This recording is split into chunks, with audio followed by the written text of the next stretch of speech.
A child went out swimming, got in trouble. The father saw the boy in trouble, went out and swam after the son. The son ended up rescuing himself, and then the father ended up dying. That was the voice of Master Chief Kirk McKay of the Grand Haven Coast Guard, who we spoke with about the dangers of rip currents in Lake Michigan, which throughout the past decade has become the most dangerous of the 5, claiming 39 of the reported 85 deaths in the past year thus far. When asked what Chief McKay thought could be done to prevent more lake-related deaths, he spoke on the fact that information has a huge impact on how people act around the water. We believe the more information we get out to the public, it is a direct reflection of less deaths.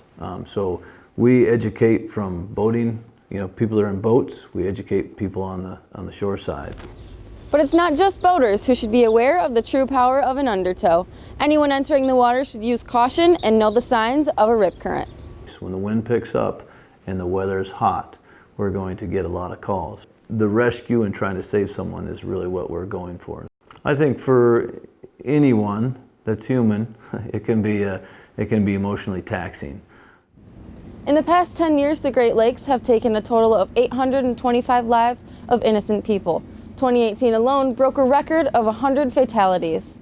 17-year-old Marley Percival, one of the many victims of being pulled under by a Lake Michigan rip current when she was just 12 years old, shared the story on her traumatic experience. It was during the summer and it was a really, really big storm, and so the currents were all crazy, and my dad pointed out, he's like, hey, don't go over there, all right? But we were in the water. All of a sudden, I remember not being able to touch and not seeing anyone. I couldn't see my sister or cousin, and then I just kind of a wave crashed over me, and I got pulled under, and I just remember tumbling and not being able to get up and not knowing where I was, and I remember in my head thinking, I'm gonna die. I just was really, really scared, and then I just felt really, really strong arms just yank me out of the water.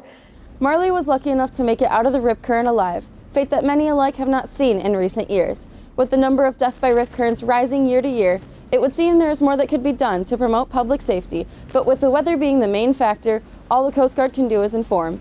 Leaving you with one final piece of advice from Chief McKay. When there is a rip current, going out and trying to save someone isn't necessarily the first response. Our first response typically should be calling for help. And if you do go out and help somebody, you need to bring something, some kind of flotation for them to grab onto to help them out and help yourself. This has been Paige Johnson with Beyond the Rock.